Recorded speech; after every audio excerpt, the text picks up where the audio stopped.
Hi guys, welcome to my channel. నన్ను రీసెంట్గా ఇంటర్మీడియట్కి related transfers related questions అడిగారు. అందులో భాగంగా నేను నాకు తెలిసిన ఒక ప్రిన్సిపల్తో మాట్లాడి దాని గురించి డేటా తీసుకొని మీకు ఈ వీడియో చేస్తున్నాను. అందులో ముఖ్యంగా అడిగింది ఏంటంటే, ఒక క్యాండిడేట్కి ఇంటర్మీడియట్ కాలేజ్ ఫస్ట్ ఇయర్ చేస్తున్నప్పుడు అతనికి ఆ కోర్స్ నచ్చలేదు. సో అతను ఏమనుకుంటున్నాడు, నేను వేరే కోర్సులో జాయిన్ అయ్యి వేరే కాలేజ్ వెళ్దామని అనుకుంటున్నాను. సో గైస్, ఇక్కడ ఎవరైతే వితిన్ కాలేజీలో కోర్స్ చేంజ్ అవ్వాలి అంటే కాలేజీలో ఉన్న విషయంలో అంటే మేనేజ్మెంట్తో మాట్లాడి అక్కడ ఎలిజిబిలిటీ ఉంది, అవైలబిలిటీ ఉంటే అక్కడ నుంచి ప్రజెంట్ కోర్స్ నుంచి సెకండ్ కోర్స్కి ట్రాన్స్ఫర్ కావచ్చు. సపోజ్ ఆ కాలేజ్ వద్దు అనుకుంటే, సపోజ్ మీరు ఒక కోర్స్ చేస్తున్నారు, అదే కోర్సులో ఇంకొక కాలేజీకి వెళ్ళాలనుకుంటే ఫస్ట్ ఇయర్ ఇక్కడ కంప్లీట్ చేసి సెకండ్ ఇయర్ ఆ కాలేజ్కి వెళ్ళొచ్చు. ఓకే, ఇక్కడ అడ్మిషన్ క్యాన్సిల్ చేసుకొని అక్కడికి వెళ్ళి న్యూ అడ్మిషన్ తీసుకొని అక్కడ అదే కోర్సులో సెకండ్ ఇయర్లో జాయిన్ అవ్వచ్చు.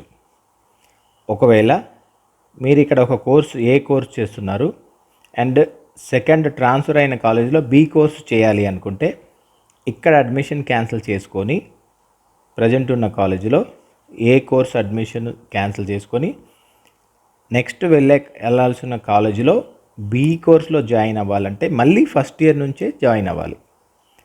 ఏ కోర్సు నుంచి బి కోర్సుకి వెళ్ళాలంటే మళ్ళీ ఫ్రెష్గా చదవాలి.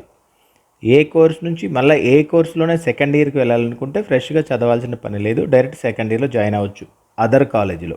సో గుర్తుపెట్టుకోండి, ఒక కోర్సు చేస్తున్నారు, ఇంకో కోర్సులో వేరే కాలేజీలో జాయిన్ అవ్వాలంటే ఫస్ట్ ఇయర్ మీరు చదివేసి ఉంటారు కదా, అది పోతుంది. మళ్ళీ ఫ్రెష్గా ఫస్ట్ ఇయర్ చదవాలి. మీరు first year and second year వేరే కాలేజీలో చదవాలి. ఇది ఇక్కడ ఇంకొక డౌట్ వచ్చింది. ఏంటి అంటే, ఎక్కడ ఫస్ట్ ఇయర్లో నేను చదివాను కదా, ఇక్కడ నాకు రిజల్ట్స్ వచ్చాయి కదా, సో ఈ రిజల్ట్స్ని నేను కంటిన్యూ చేయాలా క్యాన్సిల్ చేసుకోవాలా అని. సో మీరు ఇదే కోర్సు అక్కడ కంటిన్యూ చేయాలి అనుకుంటే వేరే కాలేజీలో, ఇది ఇక్కడ ఫస్ట్ ఇయర్ చదివేస్తారు కాబట్టి సెకండ్ ఇయర్ కంటిన్యూ చేస్తారు కాబట్టి సేమ్ కోర్సు, ఈ రిజల్ట్ ఇలాగే ఉంటాయి, ఆ రిజల్ట్ అలాగే ఉంటాయి. ఒకవేళ మీరు వేరే కోర్సులో జాయిన్ అవ్వాలనుకుంటే ఈ రిజల్ట్ క్యాన్సిల్ చేయాల్సిన పనేం లేదు. నాకు క్వశ్చన్స్ అడుగుతున్నారు ఏమనంటే, మేము బోర్డుకి లెటర్ పంపించాలి, ఇక్కడ అడ్మిషన్ క్యాన్సిల్ చేయించాలి, లేదంటే మీ రిజల్ట్ కూడా క్యాన్సిల్ చేయించాలి, బోర్డులోంచి తీసేయాలి అని. నో, అడ్మిషన్ క్యాన్సిల్ అయితే అన్నీ క్యాన్సిల్ అయిపోతాయి. ఈ కోర్సుకి మీకు అసలు సంబంధమే లేదు.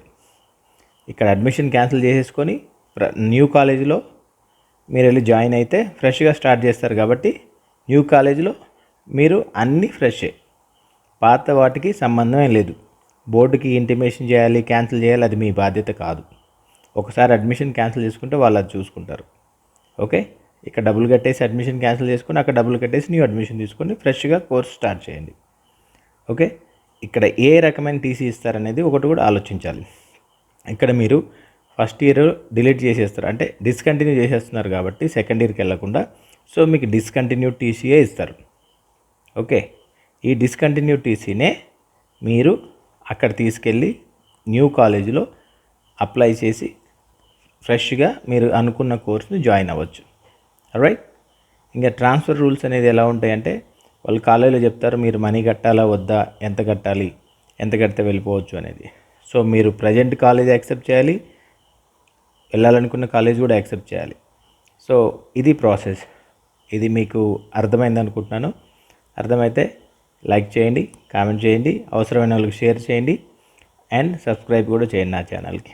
గైస్, మీకు ఒక చిన్న రిక్వెస్ట్ ఏంటంటే, నేను ఇట్లాంటి చాలా క్వశ్చన్స్కి ఆన్సర్ చేశాను. ఒక్కసారి మీకు టైం ఉంటే నా ఛానల్లో ఉన్న అన్ని వీడియోస్ చూడండి, చాలా వరకు మీకు డౌట్స్ క్లారిఫై అవుతాయి.